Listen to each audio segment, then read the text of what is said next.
Hello, everybody. How are we doing tonight? Reaching out to you. Can I get a thumbs up from Miss Natal if you can hear me, or Miss Balali if you can hear me out there? I can hear you loud and clear. Okay, good.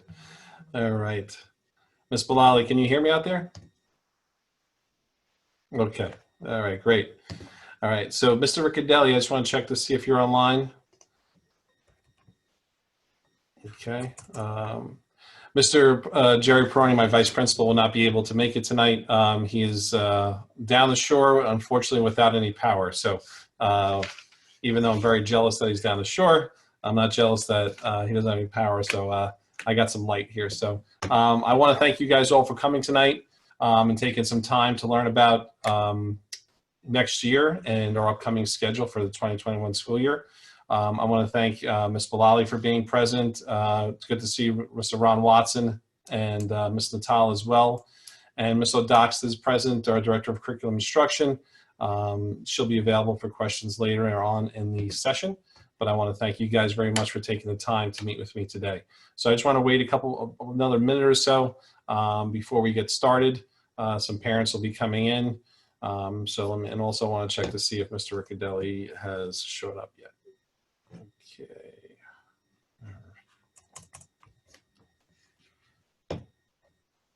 All right, Ms. Natal, is this your third presentation on the day?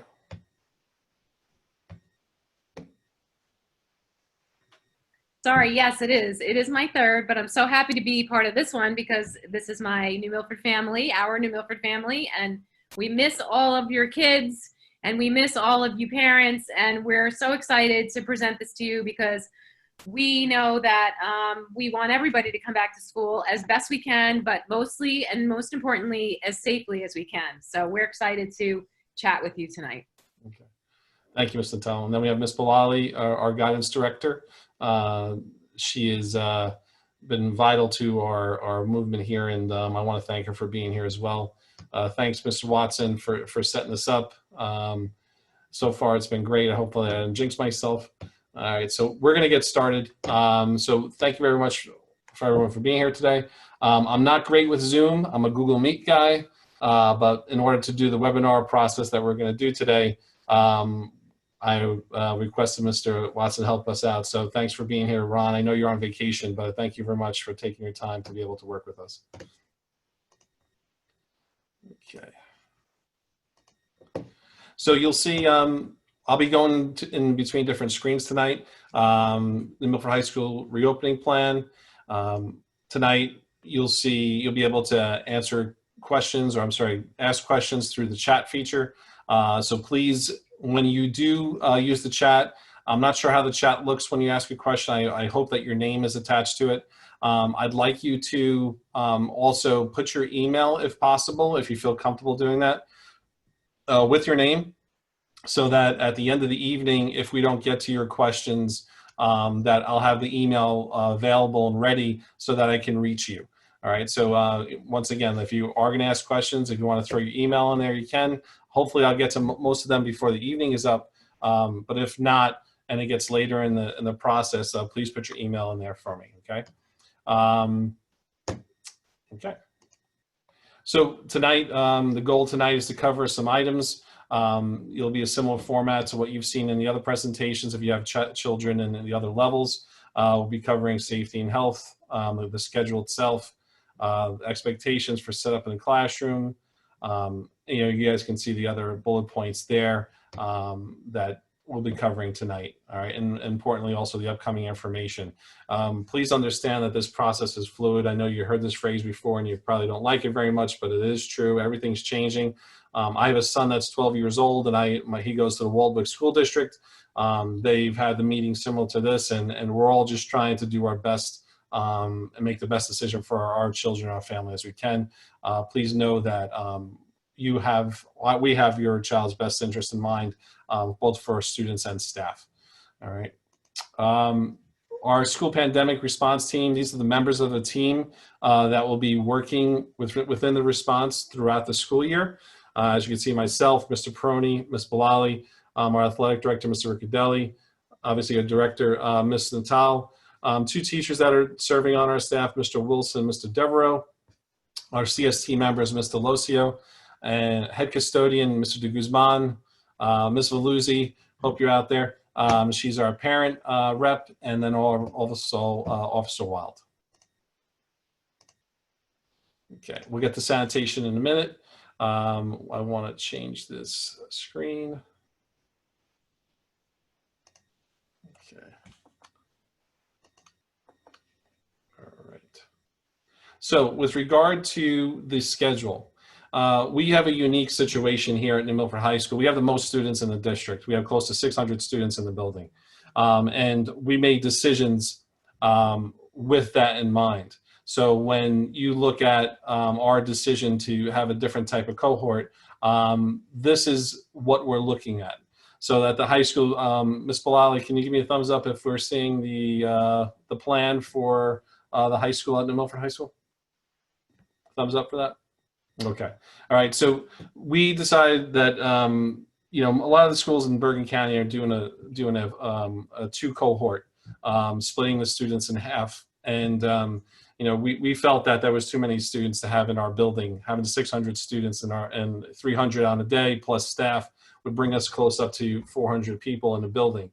So understanding that this is phase 1 of a reintroduction to our school, we felt it was important to put safety first. So with this plan that we have to divide the students up into 6 cohorts, most likely about approximately 100 students per day. And the goal of that is to reduce the number of students in the building and to make it more manageable for our teachers. Our superintendent, our director for curricular instruction want us to think about looking at different models. Our model is an interdisciplinary teaching team that is going to be working with the students once out of every 6 days. So when we go from this schedule that you see here, I'll show you how we broke it down and how we get started and talk about some aspects of the schedule itself. So what I mean an interdisciplinary team, we have created 6 cohorts of teachers. Now, if you look at these names and together, please know that this probably will change and we'll have flexibility as we move forward. This is just a starting line for us. And what we're looking at is having 1 English teacher, a history teacher, math teacher, science, world language, related arts, special ed, phys ed, and health. And our goal is to have our students come into an environment where, remember, we're transitioning back from full remote, right? So we want to transition back slowly, and we want to transition back what makes sense for us. So we're going to do an interdisciplinary team, and you'll see that here. Like, for example, cohort 1, Keto, Hanlon, Simonovich, you'll see the names there. And then what will happen is we'll be breaking up the students according to the number of students that we have. So if we look at student counts. So here's our 6 cohorts. We'll have breaking it up according to names, last name. And for example, cohort number 1, AB, about approximately 100 kids. If you see a highlighted area, that's the majority of the students are in the 9th grade in that cohort. So we broke these up. We're still looking at what this is going to look like. This is an initial breakdown. One of the important things to understand is that we don't know how many students are going to be in, right? So as a parent, you have to make a decision for yourself. Am I going to send my child back to school? Is it the right thing for me as a parent? Do I feel comfortable with it? And there's no right or wrong answer, right? What's right is how you feel about it. So I want you guys to understand, even as a parent, I'm making that decision for my child. So I have to make the decision if I'm going to send my son back or am I going to do full remote. And I'm still on the fence about it. So if you're feeling that way, understand that you're not alone. So these numbers here will be adjusted once we have the final count. Miss Odoxa,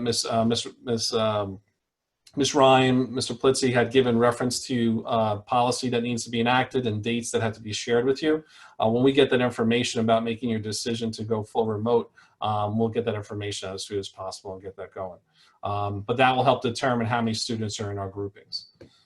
When we go to the teacher schedule, what will happen is, and the way it'll work for your child, if your child is in cohort 1, they will run through and meet with an English teacher, a history teacher, a math teacher, a science, world language, electives, and a special education staff member. We'll have phys ed, and there will also be a guidance counselor on staff. And the goal is that when the children come into the school, that they'll be able to interact with somebody, right? And one of the toughest things that I even experienced it as a principal being home is not having that interaction piece. So the way the schedule is going to run, it'll be a rotation of once every 6 days that your child will actually be in school for a half day. All right, remember, this is phase 1.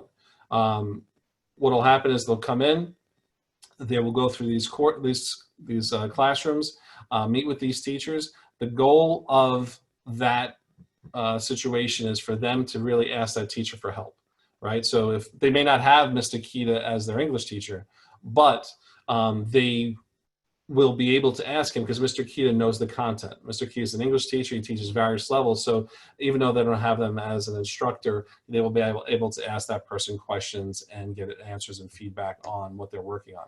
Also, this teacher is going to serve as a conduit to the English teacher that that child has.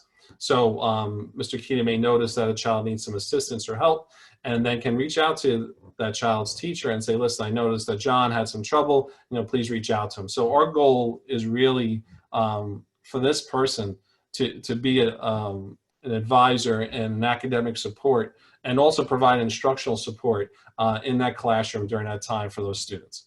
And that's the way the cohorts work. So cohort, you'll have 6 cohorts.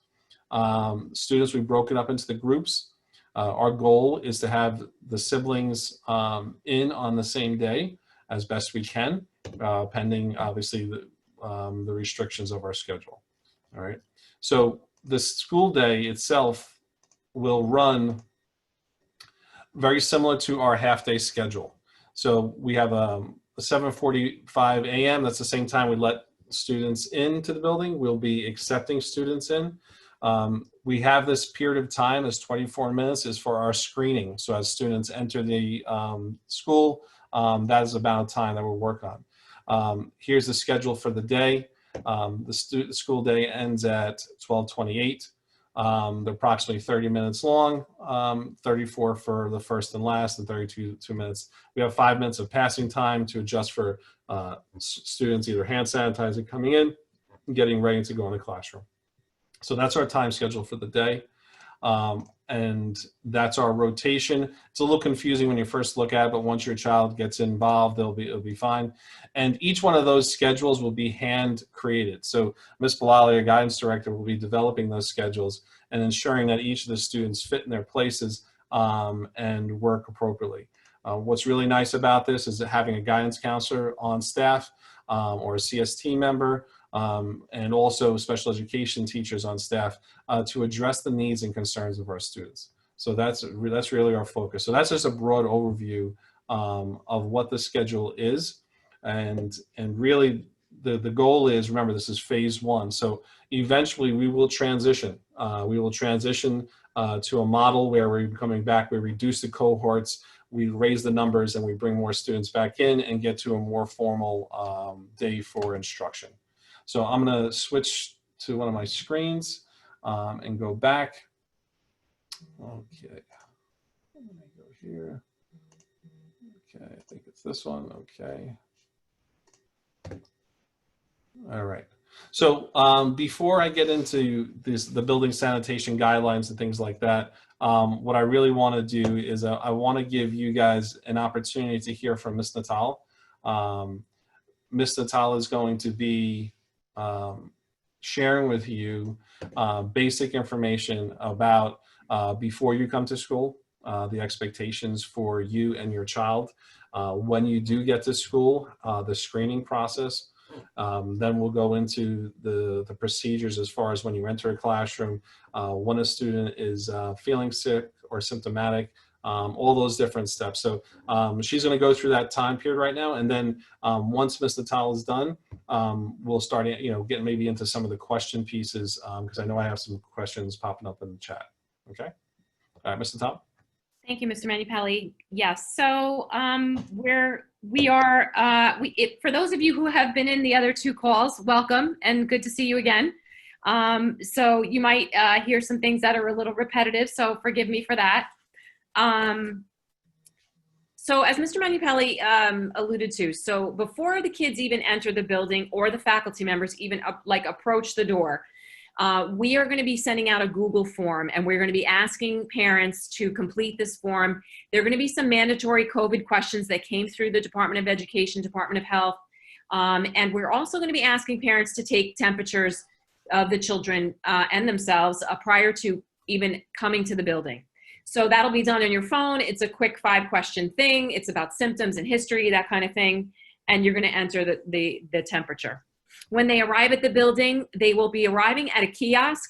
The kiosk is going to be, it's a sort of an iPad-looking device where they'll walk up to it, and they'll be about a foot away from it, and it will scan their face to recognize whether or not they're wearing a facial covering, and it will automatically take their temperature at the same time.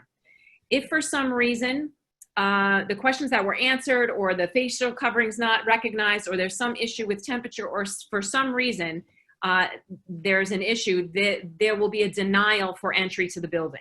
So at that point, the student will be escorted to a tent area outside the building where we will be able to reassess them, figure out the questions, perhaps retake a temperature, whatever we need to do to reassess the student for that process. And if all is well, they will proceed. And if not, then parents will be called. One of the processes that we have talked about in a couple of board meetings past, I don't know if you've heard prior to, if you haven't, we wanted to make sure that you guys understand this going forward.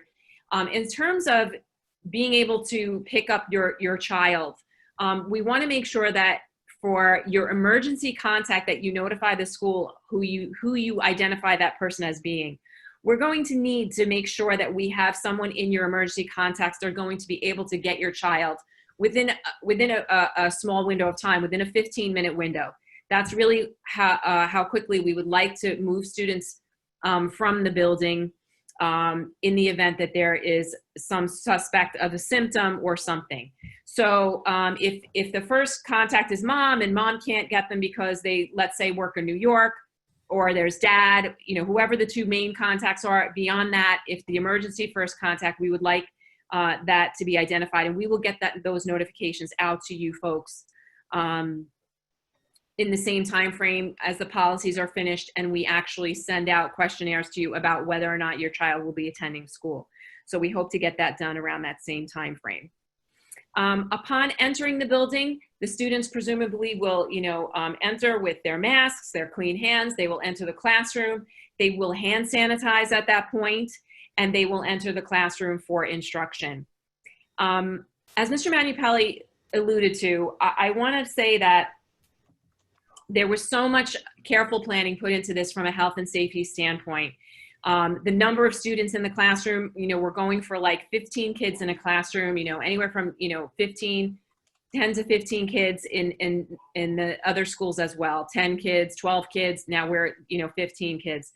We did that intentionally so that, contact tracing could be done well, that we were able to work that with the health department, that we're able to protect our families and the families of the students and the families of the faculty members, as well as the community at large. So the schedule, while it was so important to get the kids going on that, the key was really to limit movement and to limit the number of students in the classroom environment. So we paid a lot of attention to doing that. In terms of the facial coverings, the facial coverings are something that that we've talked about also in the past. They will be either a gaiter, which is like that scarf-looking thing that they pull up over their nose in order to cover their nose and mouth. Whatever they're comfortable in. If it's a mask that they've been wearing, we're asking the parents to send them to school with their coverings and then a spare with them at all times. If for some reason there's a malfunction, or they lose it, or they forgot it, or they sneezed in it, or there's some issue, we're happy to provide them with backup PPE, but we want them to be comfortable in the day. It's 4 hours, but it's still, a longer day, and we want to make sure that they're comfortable. So, so that is the issue as it relates to facial covering. Once they enter the school building, if there isn't a student that feels that they're not feeling well, and they raise their hand in the classroom, the teacher will contact the nurse's office and will have a conversation on the phone about the student and what the issue may be, at which time we will meet them we're going to have 2 rooms for health and safety in the building during a classroom day. One is going to be what we'll call the clean room, and the other will be called the quarantine, isolation, or dirty room. So clean and dirty just seems easier for people to remember. So the clean room is the traditional nurse's office where we would see things like toothache, bloody nose, those kinds of things. The dirty room, isolation room, will be this room where we will evaluate the student prior to, and then decide and disseminate where we will put the student. That room, that is the isolation or quarantine or dirty room, will be supervised at all times. There will be eyes on the student at all times, and at that point we'll make decisions about dismissal, etc. We've seen lots of questions in buckets about COVID, right? So in the event that the student is febrile or they have symptoms of COVID, the student will be contacted, the parent will be contacted and will be asked to see their primary care physician or their physician of choice. And upon returning to school, they will need a medical note. Now, that'll be up to the physician as to whether or not they decide they need a COVID test or not. If they decide they don't, that's fine. They're just going to need a note saying, Susie Smith came to us with a fever, but she had a toothache, or she had an infection, tooth infection or an ear infection, whatever the situation was, so that they're able to return to school. In the event that they say, we get a phone call from the physician or from the mom saying, listen, they decided they wanted to test Susie for COVID-19, at that point, then we would notify the health department and we would follow their protocols. We have many protocols already set in motion. We have, exposure protocols, diagnosis with no symptoms, symptoms. We have many protocols that we are required to follow, and we are in lockstep with the New Milford Health Department as always, and we continue to do so and will be. That is pretty much it in a nutshell. Mr. Manupelli is going to go through the Q&A, and if there's specific questions, we'll answer them to the best of our ability. There is one other one that I wanted to address before we even get started, Mr. Manupelli, if that's okay with you. Sure, good. So it's related to our kids that have underlying medical issues, right? So we do have some kids with underlying medical issues, and they may not be able to wear a facial covering because they have a respiratory issue, asthma, whatever the issue may be. And they're not going to be required by law to wear a facial covering. However, that doesn't mean that, we don't know if we will be asking the physician if they can wear a shield so that they will be protected, and then the faculty members and other students around them will be protected as well. So I just wanted to put that out there because I know there was some question around that at a couple of the board meetings, and for certain, that's something that is going to be addressed. So from there, we'll move on. Okay. So I apologize. I kind of jumped right to the health piece, and we didn't really get enough time to look at the schedule. So we're going to go back to it. I just want to make sure that we did address that. So so my apologies for that. And we have some questions that are happening, but I'm going to go back to presenting for a moment because I just want to just reinforce something with you all. Okay. All right.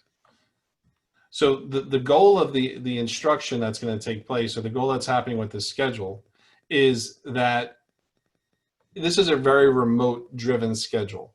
All right. It's our belief that, shortly and possibly within days, there may even be a decision that we're going to be required to go full remote. That's my opinion. I know Mr. Polizzi had mentioned something similar as well last night. It's a personal opinion.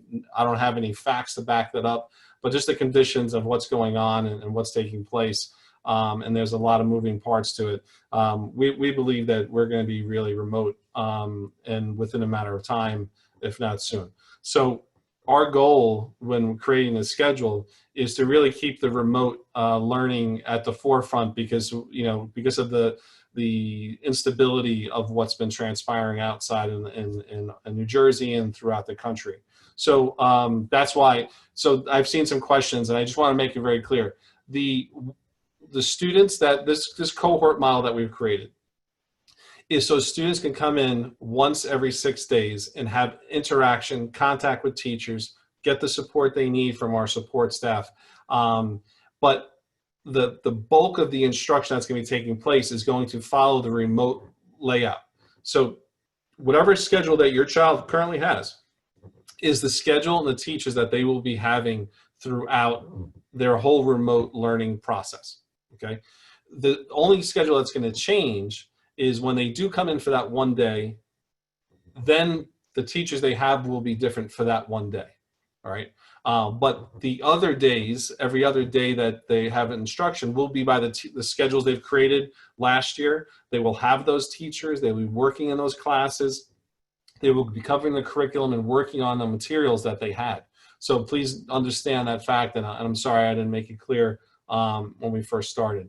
But that is the goal. So the one day coming in is really a strong academic support, speaking to content area teachers that they have, getting the supports that they need. Because that was the one thing about our remote, which is difficult, is, how do I get what I need when I'm always home? When I don't have that interaction with my counselor, Ms. Zacher, my child study team person, or my special education teacher. It's important for us as human beings to have that real interaction and see the affect and kind of really get to see each other for, because we're human beings, right? So that's what we need.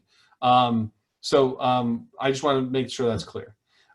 Just to talk about the day a little bit, Mr. Tal was talking about entrance into the building. So obviously the rooms, everything is be sanitized. One of our goals with creating the schedule that we did, if you look at the schedule that's there, teachers will be using a clean classroom every time, and students will be walking into a clean classroom every time. Our custodians will be cleaning each classroom in between, right? Each teacher will be using 2 rooms, and every room that a student goes into will be cleaned before he gets back in or she gets back in. The hand sanitizing will take place as well as the student enters the room. There'll be dividers, at least in the middle row. Students will be expected to sit first, middle, and outside rows, so there's no interaction. We're also looking for dividers for that middle row and for the teacher as well. So we're doing everything within our power to try to create a clean environment for our students. If you look on the screen here, we talk about the sanitizing solution, the hallway points. Most of our doors throughout the entire building are going to be propped open. Obviously not exit doors, but doors through our stairwells and doors through our classrooms, because we're trying to remove as many touch points as possible. I think Mr. Tal may have given reference to that already, but that's our goal. So really, after the student walks into the building, there really shouldn't be any need to touch any doorknobs or any of that access, because we're trying to take away any areas of transgression or transmission. Obviously signage, we have hallways for directional. The water fountains will not be operating, so it's going to be important for you, for your child to have a water bottle and bring that water bottle full when they come into the building. And the students will not have access to lockers. So there'll be no hallway lockers and no gym lockers available for students. So please bring water in a water bottle and bring a backpack, and all the items will be placed inside that backpack for the students. We talked about the entry points. The 2 entry points currently at this time, provided everything works out, will be the main entrance. And there will also be, if you ever really noticed, by the small gym, we call it the CST, or Child Study Team entrance. There's an overhang located there next to the small gym. Those will be the 2 areas that will be located for students to access the building when we drop off. So it'll be approximately 100 students coming in. 50 students will be designated for one entry. 50 students will be designated for the second entry. If there is, Ms. Natal mentioned, a spike in temperature or a symptomatic person shows up, they will be directed to the tent that will be right near there, and then the medical professional will be taking over from that point. Ms. Natal, did you mention about the temperature taking before they leave? Okay. So it's obviously very important for us, and for you, please make sure that that's taking place. Our staff members are taking their own temperature before they come in. I'll be doing myself. But please, before your child leaves, and please do not provide them with any medicine or anything at that time to have them come in, because that is something that would really affect what we're trying to do. Okay, masks. Ms. Natal mentioned it earlier too. All staff members and all students are required to wear masks unless provided with medical exemption. We talked about the face shield as possibly an option as well for those that have it. Classroom setup we talked about. We're trying to keep our numbers as best as possible, 12 to 15 students. Social distance, all desks facing the same direction. We talked about tables, sanitizing hands. Students will be permitted only one at a time to leave the classroom. Whatever supplies that a student may need throughout the day. Now remember, we're doing online learning. We're one-to-one now, thank goodness. Each student has a Chromebook. Extremely important that they bring their Chromebook charged every day and bring their cord just in case for some reason if it's not. But there shouldn't really be other interaction with a lot of other items except for certain classes that need it, like art classes or so forth. Chromebooks fully charged. Please make sure, from this time forward, headphones. One of the great things about what we're doing is, the student will have the opportunity to work with a content area teacher or even attend the virtual classroom that's happening, right? Our schedule in the building and out of the building coincide with one another. So if a student is with their English teacher, say Mr. Kita, when they're in the building, but they want to attend with their teacher, they can do that virtually in the classroom. Or they can say, Mr. Kita, I've been having trouble with this assignment. Can you please help me with this? And that's one of the real strengths of what we're trying to do here is that have that contact and assistance with the student in the building. But please make sure they have headphones. We prefer wired headphones if possible, so they can connect. We don't have to worry about charging them. Also, they're inexpensive. God forbid anything happens to these very expensive headphones. I don't want to be responsibilities for those things. Just be careful with the Chromebooks back and forth, transporting them. Very important, guys. Please have these conversations with your children. We deal with it all the time as far as your online footprint and online responsibilities, especially when you're utilizing your Gmail account, the student Gmail account for school. If you can see on the screen, this is not a typo. This is called a Gaggle alert. Gaggle alerts is a filtering system that's from Google. Gaggle is an alert system that indicates many things that transpire when a student is online. Anything from inappropriate material to threatening stuff to violence, suicide, all different things. So that filtering system is extremely important for us, but please understand that this is going through, when your child logs into their computer, that's being filtered. Everything's being filtered through there. So please make sure that you're aware of what's going on and check in on them, please. As we get closer to school opening, there's going to be a guide to online expectations for students. And making sure the footprint remains positive. A lot of things that happened this past few months is the tech support. So I want to thank Ron and his tech team. But this support at NMPSD, that's what your child will use to handle and indicate problems with technology. Just in the building, staff will permit one student at a time. We talked about that. The students in the bathroom. They'll be required to wear masks in the hallways, and our stairwells will be labeled. So our goal is to have each stairwell, one be a down stairwell, one be an up stairwell, and then directions in the hallway to limit transmission in the hallways. Exiting the building, we're going to dismiss by floor and by classroom. There's a couple of extra minutes put on to the end of the day so we can dismiss students without having congregation in the hallway. Our SRO will help with the process, especially out in the circle. It's going to be very important. I mean, we're going to have small numbers, so it'll be easy to manage, but it's very important not to clog up the circle. If you need to move out till your student gets there, please do so. After school activities, we happen digitally. After school, the schedule in the afternoon will be lunch, and then teachers are back on at 1:20 to 2:55. Same thing we did for this past year. That's online support for office hours. and also opportunities for clubs and activities as well for students. And then Mr. Riccadelli is here. So I just want to have him just speak for a minute about athletic activities, because I know there's a lot of flux about what's going on, but I'd rather hear from the person that knows better than myself. Can you hear me? Yes. Okay. Hi, everyone. Hope everyone's doing well. Athletic activities, right now it's kind of up in the air. We have started some of our summer practices, as most of you have probably seen. A couple sports have picked up the last few weeks, and our protocol, with the help of Ms. Natal and our trainer, Lauren Gramegna, has been impeccable so far, meaning where the kids have been checked in every day. They have to provide updates each day regarding, how they feel. We check their temperatures, and they work in smaller groups. So this is our second week with 3 sports. They've been working in groups of 10 or less.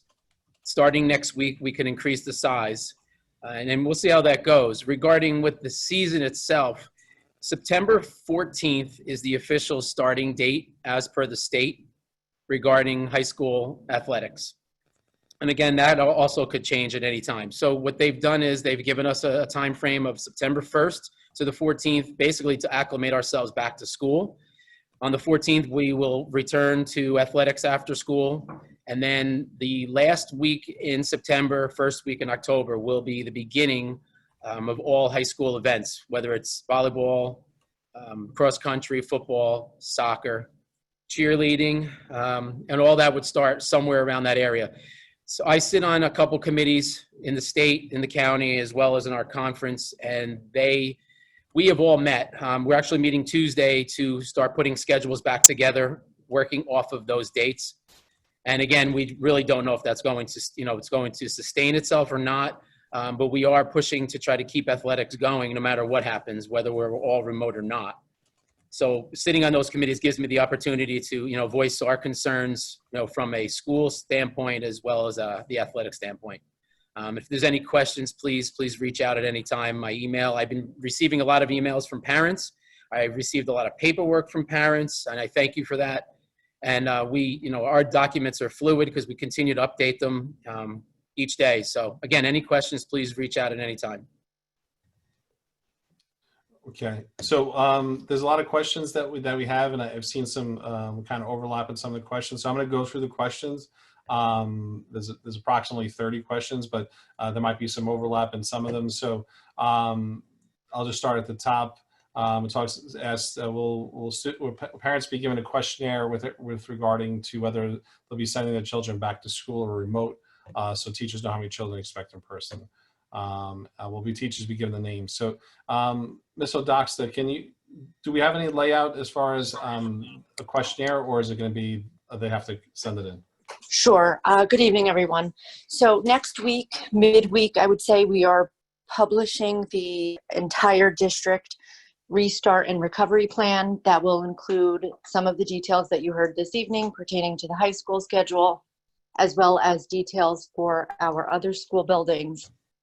At the same time, you're also going to receive a registration form, which will require you to commit to either a hybrid program, which is in-person instruction, 1 day a week, and remote learning, or a 100% virtual remote program. And we're going to ask that we have that back within a week so that we can begin creating student schedules and staffing assignments. Okay, thank you. Thank you, Mr. Doxta. Teachers will be given the names of children that will be in person before it starts. Yes, we will be sharing, we have to create the schedules, as I mentioned earlier. Those schedules have to be created, and those teachers will have that information. With regard to special education students require hands-on instruction, and many have one-to-one aids. How can this be done with social distancing? So the one thing I would say to that is I know Dr. Perot is going to be handling meetings next week, and she'll be able to cover more clearly. And there's a question about complying with wearing masks, how will this be addressed? And exactly, so those are some of the questions that will be, she'll be able to address, especially with the behaviorist, Mr. Sullivan, on ways to handle that. But there will be a special education teacher on staff with each of the cohorts. And the goal with that is that the special education teacher will be pulling out students from the groups to work with them in a small setting so they can, the special education teacher can help them with what they're working on at that point. And the aides will be present as well. We're not sure how that format's going to work, but aides will be present during the school day as well. Okay. If they're not getting actual instruction on the days they're physically in school, is a more advisory time where can kids ask questions. All right. Yes, it's there will be instruction from a standpoint by the content area teachers, but it really is more of a support for them. It's an opportunity for them to actually be in person with an English teacher, with a math teacher, and have that support to help them work on their assignments, whatever it may be. But really the heart of this schedule is the remote piece. So the remote instruction that's going to be going on, and the teachers that did a great job with it this year will continue to do so, and we'll be improving as to what we can offer. But that in-person piece on that one day, I will be able to provide them with the support. How will kids get the full instruction they need to fulfill their requirements with half-hour classes? It's the kind of a situation that's affecting all of us. You know, the goal is, you know, over time, you know, we're paring down what our curriculum piece is to really focus on the most important things that need to be addressed and learned at this time. Obviously, you know, having a full day allows you to have more time to be able to address that. Hopefully things will improve and we'll be able to move back to that full day to be able to get those, the amount of curriculum that we want covered. Okay. We're gonna make the presentation materials shared. Okay. The presentation materials shared, the Excel docs able to parents and students. Ms. O'Docs had mentioned that the plan will be shared out. With regard to the breakdowns along those lines, I will be happy to sit down and I don't know who the anonymous attendee is, but I'll be able to sit down if we need to look over it more, if you have asked questions. We also I want to be able to offer, because I know there's only 240 participants. So we have a lot more parents than that. So I'll be offering another session next week to do the same type of layout and be able to speak to parents as well. Can students use their own hand sanitizer? Ms. Natal, is that something that we're allowed? So the hand sanitizer has to be a minimum of 60% alcohol based. So we prefer if they use what we have, because we know that ours is within compliance, and we're not able to know if their personal hand sanitizer is within compliance. But if, you know, if there's an issue with it and we can get it to be in compliance, then I'm quite certain we can evaluate that on a case-by-case basis. So what's the standard? It has to be what, 60% or? 60%. Okay, so I'm not sure who that was. Ms. Devion, if it's compliant, yeah, I mean, you know, obviously I'll throw mine in my son's bag too. So, I mean, obviously, you know, that works, you know, so if you can follow that, that'd be great. Will the class of 2021 be having their senior portraits done? Yes. Mr. Pevney reached out to me approximately a week or two ago. Usually the senior portraits are done before school starts. It's usually done in August. With the conditions of things that are happening, we're postponing that until hopefully October. More information will come out about that. But we will not be doing this in August. Will they be able to consult their guidance counselor about colleges? Yes. That is one of the main things that we'll be doing. You know, even though it's only one day in that one period of time, the counselors will be able, just like they were at the end of this year, be accessible remotely. Ms. Bilali, if you just want to share a little bit about some of the things the counselors can provide for the students. No volume. Okay.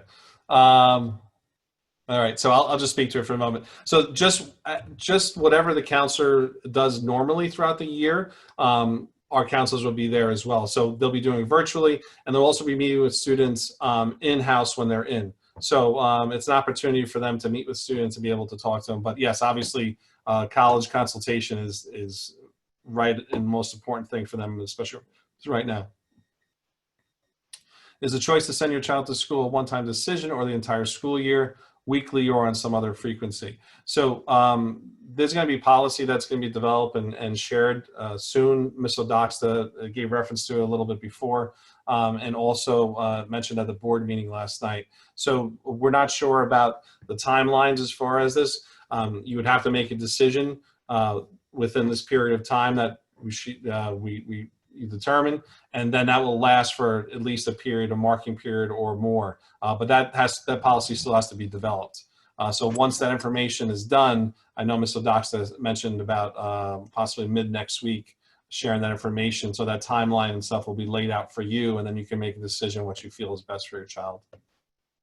Mr. Manupelli, Sure. Go ahead, Laura. I just want to add in quickly that information as far as timelines for opting in and out will be shared with parents, so that while they're being asked to commit to a program, so that they have that info and then they can choose which option would be best for them. Okay. And Lou, just one other thing on the hand sanitizer. I just wanted to throw out there, just as an informational thing, according to the CDC guidelines and according to the state, the alcohol-based hand rub should contain ethanol or isopropanol alcohol, not methanol alcohol, because the methanol is toxic and it is 60%. And we'd also like it not to be scented because of other kids with respiratory issues. We're not able to have it be like scented. As you would get one like Bath and Body Works, they have all different flavors. Mm-hmm. So we'd ask you not to do that as well. Okay, thank you, Ms. Stell. 2 questions. Will the children only be in person once a week and the rest remote? Yes.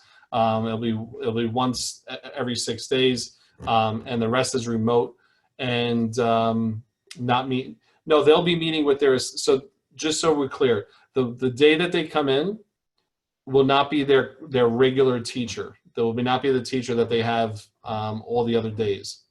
This is just a content area professional that'll be able to work with their child.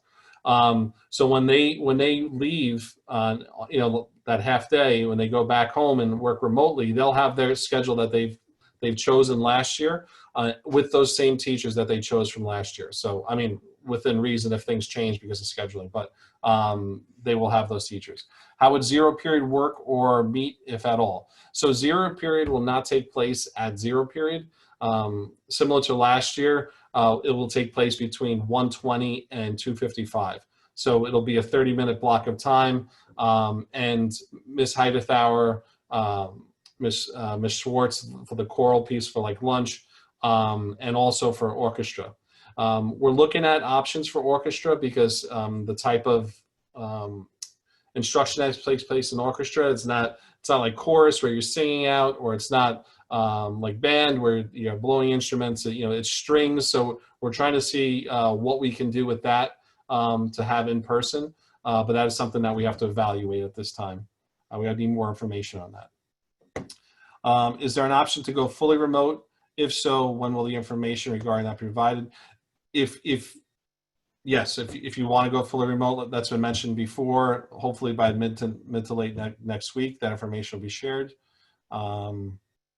So how many children in the class? It's going to be, we're trying to keep it to be 12 and 15 students in a classroom at this point. I know the temperature by the parents to save time. What about the temperature not taken accurately? What if tomorrow's views? Okay. So we're asking for both things to happen. We're asking for you to take the temperature at home, and then the temperature will also be taken when the student comes to enter inside the building. What thermometers and will scanner take the temperatures to? Yes, the scanner is built for that. This is something that's used in corporations. It's very accurate and inexpensive, which usually goes hand in hand. So yes, that scanner will take a temperature. How will students be lined up to get in? What will they do if it's raining? The scanner takes approximately a second and a half to take the temperature. So hopefully we move quickly in that process. I would start looking at umbrellas right now, making sure a student has one for their backpack. We'll do our best to move as quickly as possible, but we need to be accurate. We're also looking at overhangs and location entrances to provide some shelter from the weather if it becomes inclement. We could also look at other locations depending on our need for electric and things along those lines. Will there be testing provided by the town if there is a positive case and people are notified through contact tracing? Will the entire cohort, all right, so Ms. Natal, any information you can help with that?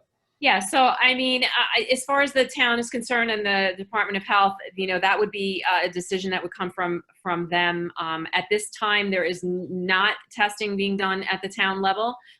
There are many testing locations. We can certainly provide you with that information. Bergen County has been fantastic with mobile testing sites for free. I know that Newbridge Medical, for those of you who don't like the swab method, and like the saliva method better, Newbridge Medical Center is doing those tests, and you can go online and schedule an appointment to have a test done. And it's as long as you have an identification as a Bergen County resident, you can get that test.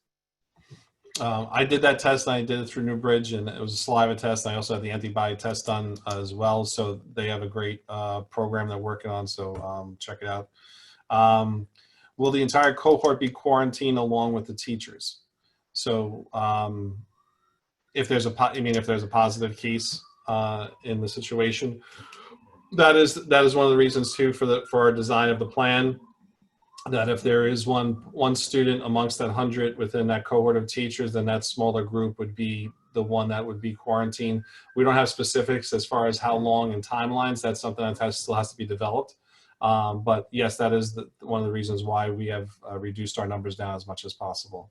Will there be another nurse on staff in the COVID room? There will always be supervision in that COVID room. And if there is someone in the COVID room, more than likely it will be myself to maintain vital signs and things with that sick patient, and someone else would be covering my office. So there will always be supervision in both of those locations. Since there are 6 cohorts to accommodate the school size, why are they not attending for a full day every 6 days, which would be equivalent to 2 half days in the lower levels? It's a good question, and it's a good thought process. One of the things that's, this is phase 1. So one of the things that, we're looking to, hopefully with conditions improved to increase what we're doing. One of the big tough parts is lunch, providing lunch in a safe environment for all the students. That's one of the things that's holding us back from that and doing the full day piece. But definitely we'll take, this suggestion into account.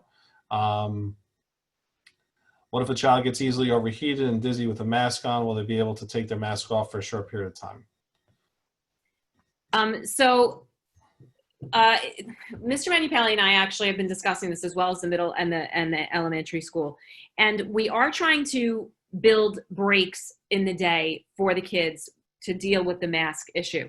So we have another 4 weeks to iron out the wrinkles and to really figure out scheduling wise with Mrs. Bilali as well, to figure out maybe in the passing time, or there's an area with regard to PE. We're not quite sure exactly where that's going to happen, but we do need to continue to reinforce and educate. We may use that opportunity with the kids to do that, but we are looking to give them breaks throughout the day. But if somebody's really having difficulty, the teacher will more than likely contact me and then send them down to my office, and we'll deal with it on a one-on-one and a case-by-case basis. We're also fortunate at the high school level to be able to have the courtyard, the fields, and different locations that we can try to get outside and utilize the space better. Especially, the fall is really nice here, so hopefully we'll be able to get out and get some, air net standpoint. We're also trying to provide, choose rooms within the building that do have air conditioning to try to help with that as far as the temperature and the comfort of being in the building. If we opt for full remote, will the students meet with their cohort teachers once every 6 school days? Yes. No. Full remote, you will not be coming in on the one day, and you'll just continue to do the remote learning that with their classroom their assigned teacher. I just want to say that I'm confident in Milford. Okay, thank you, Ms. Kaye, appreciate it.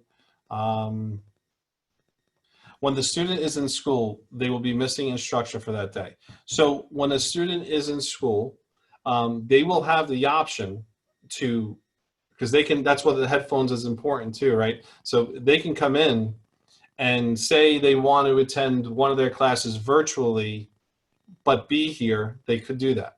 Or if they want to be able to work with a classroom teacher and get assistance, they could do that too. So it's like a combination of things, but basically it's remote with support.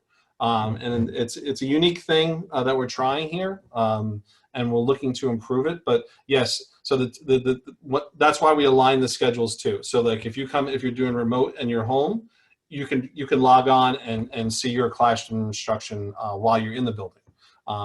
Or if you're in the instruction and maybe you had some questions, you could turn to the teacher in the room and say, can you help me along with this? And that's the best part about it. Will remote learning be more interactive? Will the teachers be on Zoom with video so students can see them and teachers and students? Okay. So yeah, we're looking to, last year we had a limited amount of time to be able to provide the remote instruction that we did. And we're looking for more interaction this year. We're going to raise our minimums as far as FaceTime, because we felt that was extremely important. One of the biggest things that I need your support with, parents, is, and our teachers need your support with this, is there's a tendency for a lot of students to go dark during instruction. Like for example, teacher logs on, wants to see faces, student has their face on for a moment, and then they put a dark screen up and listen to the instruction or whatever it may be. So we can't force someone to make sure they have their screen on for different reasons. But our goal is to encourage students to be able to have their screen on and be active in the interaction piece and engagement of the student, of the instruction. And that's I know it's a big job, but what we need is to try to find that student to have a place that is quiet, that is appropriate, because that whole piece is important to the engagement. If you can imagine trying to teach a class and 5 out of 15 or 5 out of 20 students have their screens off, it changes the whole aspect of the instruction. So whatever you can do to support that. We're also going to, on our end, one of the reasons why we're starting later this year is because we're going to have a full week of PD for our teachers, in addition to PD that's going to be provided in our trainings over the summer. So we're doing our best to engage our students, but I really need your support as well to kind of help us with that. See the teacher, see student. Okay, well, remote learning instruction. Will remote learning instruction be conducted by their teacher via Google Meet live every day other than the day they were in school? Well, yes. Well, our goal is as much live instruction as possible. But the day that they're in school, obviously, they will not be providing that live instruction. They'll be in there to support the students in the building. But they'll be available for office hours in the afternoon component. How are fire drills and lockdowns take place? That's a great question, Ms. Kaye. I know you're in the biz, so if you have answers for that, we'd love to hear it. We're trying to figure out what the state is going to require for us with regards to this. I know there's been modifications. We're still waiting on information from them about this. But what's going to help with our small numbers, we'll be able to address it appropriately, and also provide social distancing as well. Will rooms, namely desks, be sanitized between periods? Yes. So one of the main portions of this plan is that in between classes, well, not in between classes, every period, the room is being cleaned. So students will always be walking into a clean environment, or as clean as possible. And that goes for the teachers too. We want to make sure the teachers have that safe environment as well. But yes, they will be cleaned.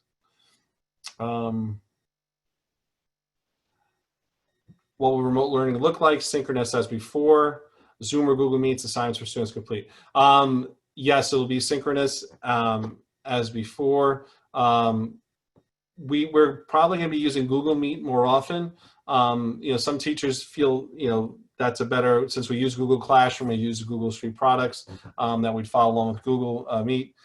Zoom is a great tool as well. So it's really, we give the freedom to the teacher on that. We're hoping for improvements from Google with the Meets. One of the improvements connected to one of the questions was the ability to blur out the screen except for the person's face. They're supposed to be making that adjustment on Google Meet. And if that happens, that'd be great, because then we can solve that issue with the engagement component. How will the number of students in bathrooms be monitored and how often they be cleaned? That was asked at the board meeting last night. So, you know, we're going to limit use of the bathroom one at a time for the classroom. And remember, there's only going to be approximately 6 classrooms or 7 classrooms going on at a time. So we have enough bathrooms in the building. We're working on a schedule with our Director of Buildings and Grounds on how to clean that appropriately. We're bringing more night custodians to the daytime. Usually we just have 2 custodians in the daytime. We're going to bring more custodians up to help with that exact request. 0 period orchestra still happening. Like I mentioned before, that's going to be something that takes place, but in the afternoon between 1:20 and 2:55. On cohort day, do they miss online instruction? Yes, if they want to. So they can attend, like I mentioned before, they can attend online instruction in the classroom. They'll just throw the headphones on with their Chromebooks. Just to be clear, the Milford High School cohorts will be in school 5 days per week and not have the virtual day. Correct. There will not be a full virtual day scheduled like the other schools. However, we're looking to implement every 2 weeks a check-in for a full virtual for everybody. And that'll be an opportunity for everybody to check in, touch base, and start that planning process as we move forward. If a student decides initially to be hybrid student and then for whatever reason decides to be full remote, is that an option? Also, what about the reverse? I would say at this point, if a student is hybrid and then wants to change and become remote, I think we have flexibility in that area. The other way we don't have as much flexibility because that's an addition to a student, and we're trying to make sure those numbers work appropriately. Will at-home learning days be full days or half days? All instruction will take place on a half-day schedule. And the reason for that is because we need the office hour time to be provided within the school day to be able to address those needs appropriately.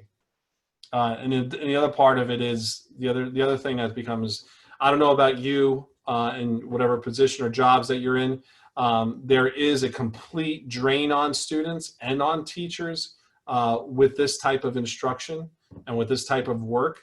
And screen time, if it's too much, it just wipes kids out. It wipes me out. So, and I'm getting paid. So, I can imagine from a student perspective, it becomes a big strain on them physically as well. How is teacher supposed to teach his or her virtual class if they are going to be during the school? So the one day that the teacher does come in, they will not be providing online instruction that day. They will be providing assignment for the students that one day, but be available for office hours in the afternoon to address those concerns for that student. So if we choose remote, it has to be for the entire year? No, it does not have to be for the entire year. There will be check-ins when those are developed and the timelines are developed to be able to address those, and there'll be check-ins to be able to return, but it has to be in an organized manner and over a period of time so that the incoming student can be addressed differently.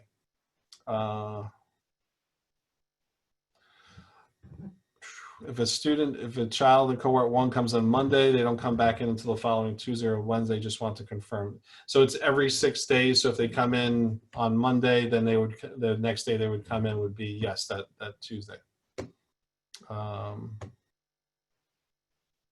If we opt for full remote, does a child have the opportunity to schedule face-to-face with the teacher as needed? Absolutely. So that doesn't change our office hour times and making meetings with teachers.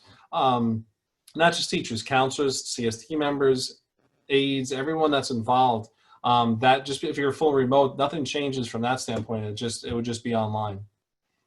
If a child is not taking a language class, where will they go during that time? They'll remain in the cohort classroom with. That's the same thing for electives and world language.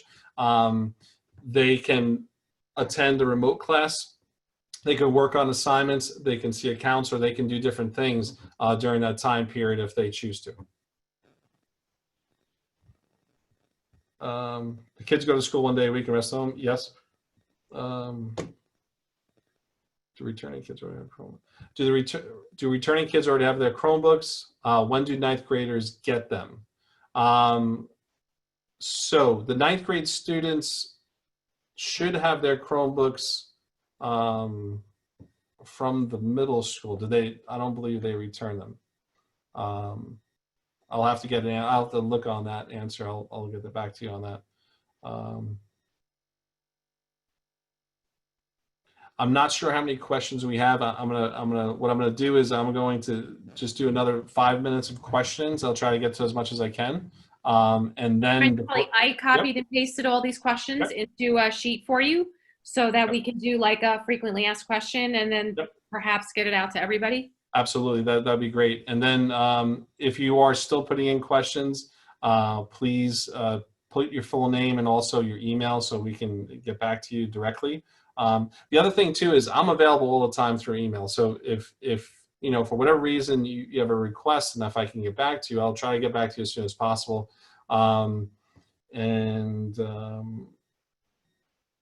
Okay.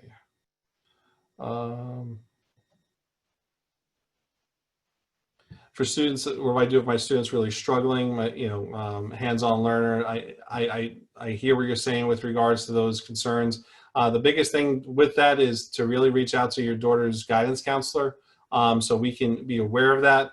And especially if the student has special needs or whatever it may be, we can look to address that with the CST person as well. And especially in math with that regard. So, please reach out to the support personnel and we can get that student identified and help them. Okay. 0 period, okay. Lou, I know we haven't talked at all about athletic or about clubs, after school clubs and also academies. There was a question out there about, academies and how that will be handled for our, especially our senior kids. Right. So like the academies and the club activities that will be taking place between the 120 and 255 period. And then we're also looking at clubs taking place after 3 o'clock too, depending on different parameters. But we'll get more information, be able to share that out with you as we get closer. How long do you can early estimate phase 1 will last? If all goes well, I can't unfortunately give you an indication on that. Whatever, when the governor and the CDC and everyone and the health department says we're doing great, let's bring them back in, then we'll all cheer for that and get us back in together. Lunch. So what'll happen for lunch, it's Pomptonian's directive, just like they've done before. It'll be a grab and go lunch. If students want to have lunch, and they'll pick up the lunch on the way out of the building, and then they'll head home. I know there's been a situation, free and reduced lunch too, especially I know we did something for the morning as well. But we'll talk to Pomptonian and we'll get more information for you. But lunch will definitely be available. That's not just for free and reduced, that's also for students that want to purchase lunch as well. They can pick that up right after 12:30 in the cafeteria.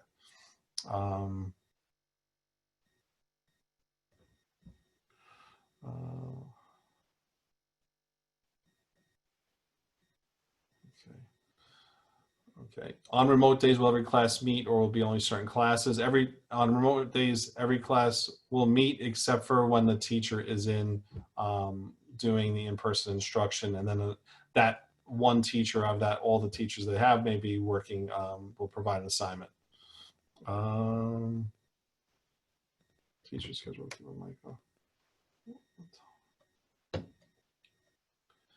Teacher would tell my child to keep their mic and camera off. Will that be changing? I'm not sure about that request. A lot of times we may ask people to mute so there's not background noise that's going on. If a teacher's telling a kid to take the camera off, we could talk to that. Please reach out to me directly or email me and we could talk about that. My child's Chromebook never worked since she got it in March. Is it possible to? Yes, if I appreciate the anonymous attendee things, but please email me with your name and then I can direct you to the right person. Please don't go that long with any tech issues. We have a great tech team that we can address that right away. We'll change out a Chromebook right away. So please reach out as soon as you can.